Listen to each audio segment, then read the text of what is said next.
Hi, Janine from Ring Hello here. Somebody commented recently on one of my videos, oh, it looks like you're working in your shed.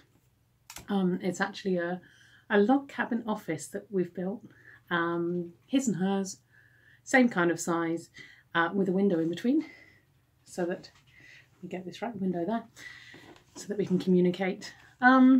And because I live in the Highlands of Scotland, I decided to paint it blue on the sky so that I feel like I've always got blue sky above my head, because on days like today, where it's dreek, as the Scots would say. Anyway, the reason I'm recording this video is to kind of give you an insight into the life of a freelancer, because a lot of people think that if you work from home, you're demotivated, and it must mean that you always keep your house tidy and that you're always dipping in the fridge and you're always nipping around and doing things. And for me personally, I didn't have that problem when I worked inside the house, but certainly having the office outside has really helped. And also it means you can close the door literally on it when you go home. So you close the door, go home, and you can sort of switch off a bit better.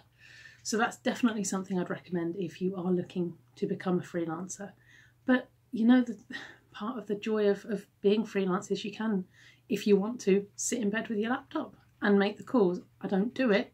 It doesn't work for me personally, but I know some people it does really work well for. So there are lots and lots of perks of working for yourself. And when you work with a freelancer, and you know, remember that my company is a collaboration of freelancers, so I trust them all just to sort out their own setup, whatever works for them. I wouldn't ever say, oh, do this, do that. I'll help them. I'll guide them down the route of where to get a good headset from and things like that.